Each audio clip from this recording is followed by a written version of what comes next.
Shalom, all praises to Yahweh, Shem Yeshua, Shem Kal Kodesh, double honors unto the apostles and elders of JMS, who are the true leaders of Israel today, and salutations to all the Akim who do this work in truth and sincerity, who risking their lives and their freedoms to do so, as well as the scattered Israelites who come looking like the heathen, but are not, by way of their forefathers' seeds, who are Israelite men, the true name of the Most High Yahweh, and his son's name is Yahushai, and the Lord's holy chosen people are so-called Negroes, Latinos, and Native Americans, as were the ones who suffer under the curses in the book of Deuteronomy. My name is Akali, and I'm from the JMS Jamaica Kingston camp. And this is a part 2 to the video that I did before. I decided to just split it up. It was supposed to be an in the news video, but I decided to split it up and to talk about this other part. All right. So this one now is, the previous video was about the debt that America is incurring. But now this one is about Mr. Zuckerberg. All right. And his current situation. So it's that he is building a top secret 270 million Hawaii compound with bunker. Mark Zuckerberg is building himself a top secret 1,400 acre compound in Hawaii. Well, it's not super secret anymore because it's all over the news. The sprawling compound will comprise at least 30 bedrooms and 30 bathrooms divided among more than a dozen different structures. At the center of the compound will be 2 mansions sitting atop a survivalist bunker. Wow, it says a lot to it, Mr. Zuckerberg. You know, this also just shows you who's ruling, right? At some level.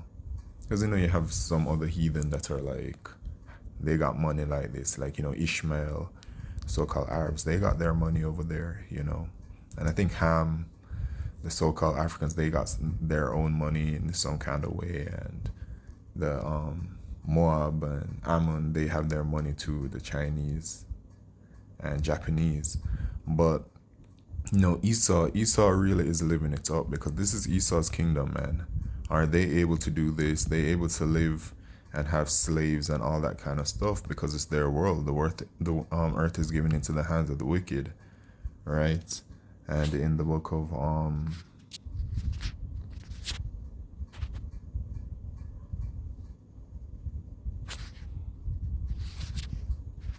of Psalms talks about these men.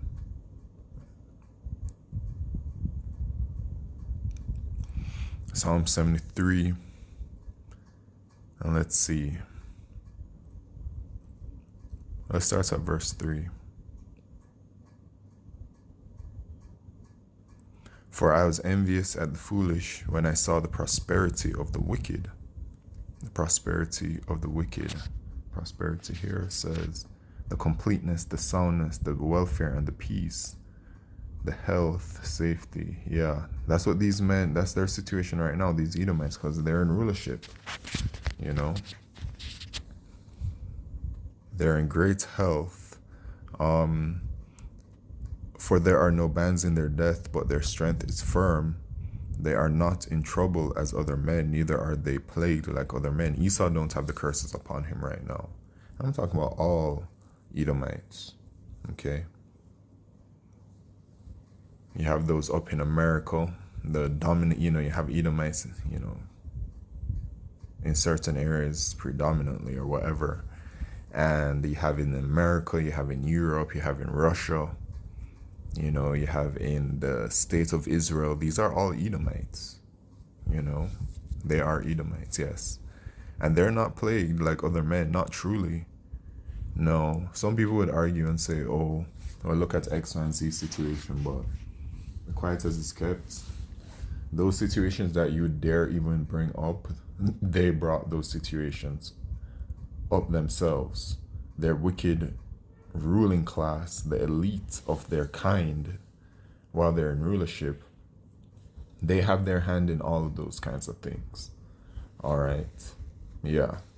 To push their different agendas.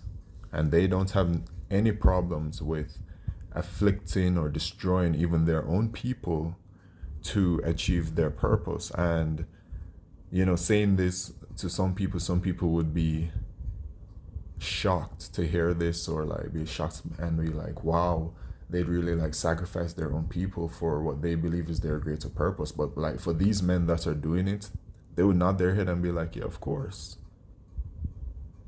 Duh.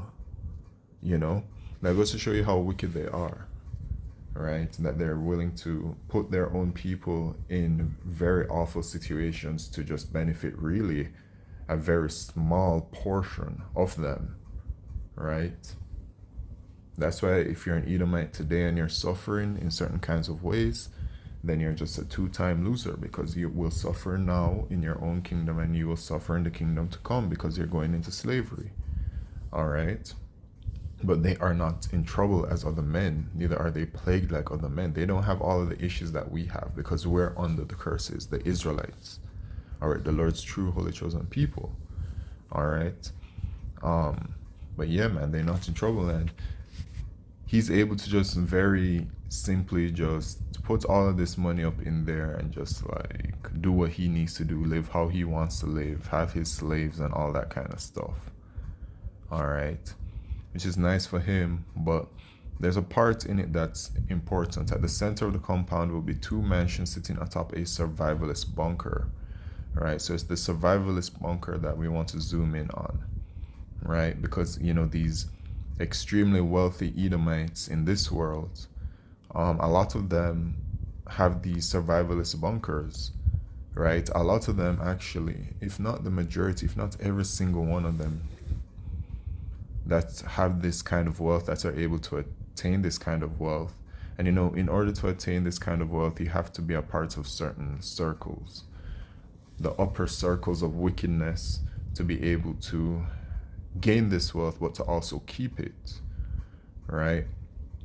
So they're all of the same kind of mindset and everything, and they all have these survivalist bunkers and homes, and it's because they're all privy to the things that are to come. So they're all setting themselves up to protect themselves when they know that society is going to collapse in a certain kind of way. And I'm sure they've been promised a new and better system to come, and they want to be a part of it, and they love that it's coming and all these kinds of things. They know all of this kind of stuff, right? You have, for example, the Kardashians and their crew. They did a whole episode dedicated to, and this is recent as well, they did a whole episode dedicated to survivalist bunkers, bunkers to protect them from the things to come. A whole episode, they showed you just like the entire situation, but whatever they showed on television, I don't believe that's going to be their actual survivalist bunker or whatever, right? But the thing about it is that like these survivalist bunkers don't matter, okay? In the television show American Horror Story, Apocalypse, I believe that season was called. The very first episode, they show you about the destruction of America, the missiles coming in, and that some people had underground bunkers to survive in.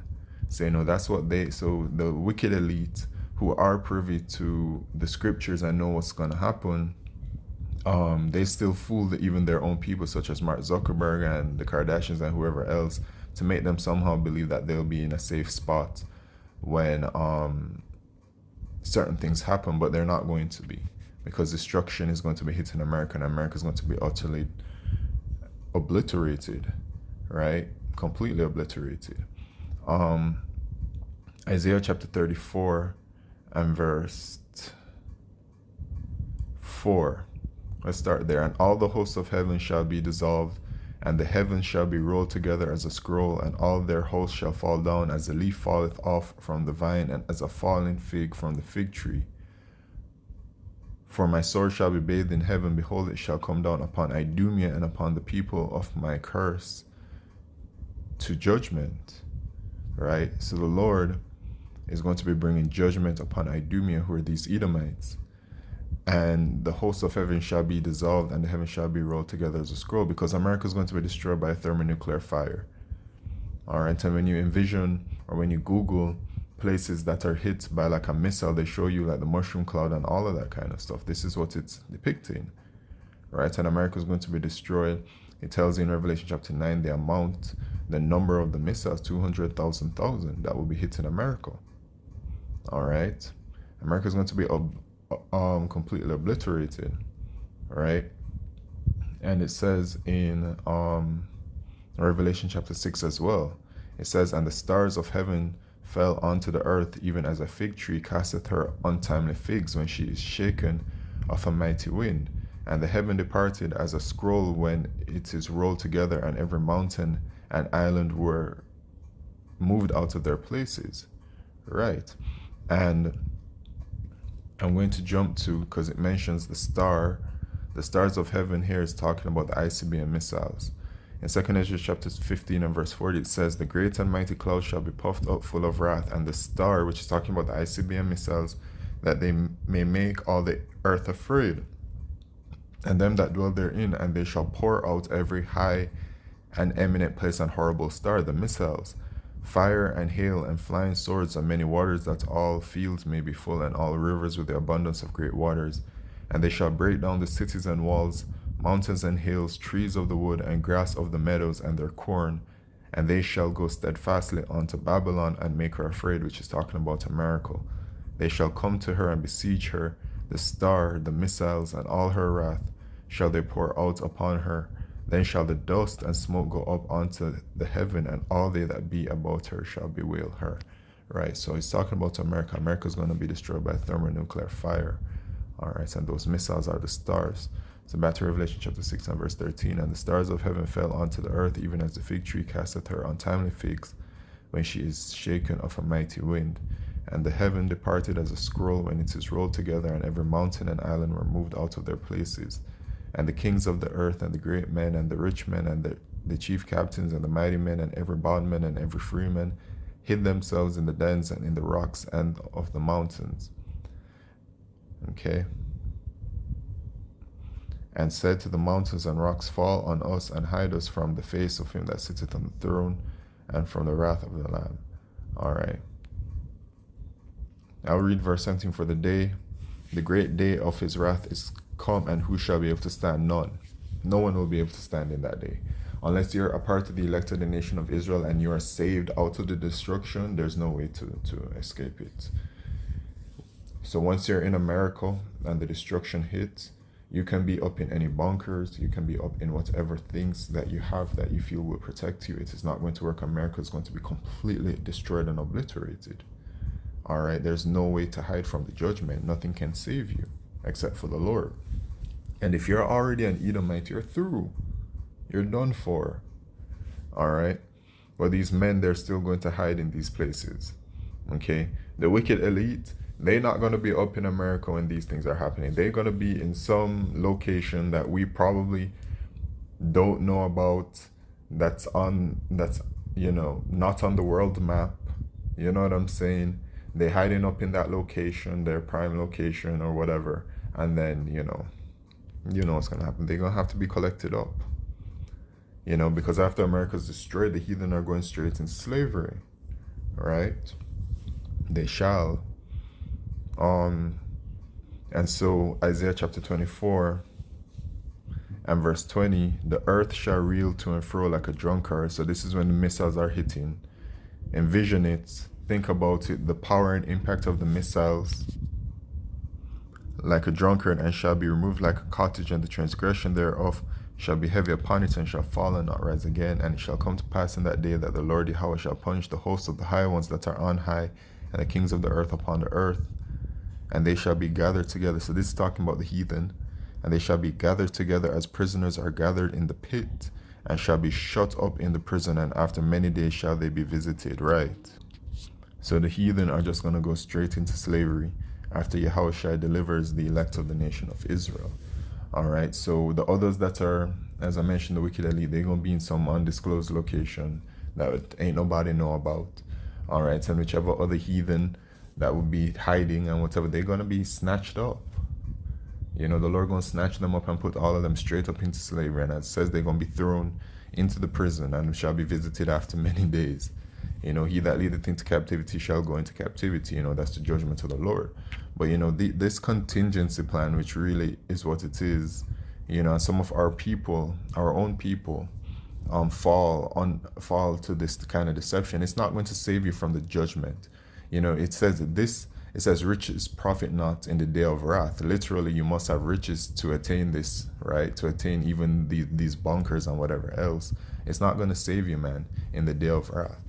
All right, so with that, all praises, glory, and honor to Yahweh Shem Yeshua, Bashar Kodesh, Shalom.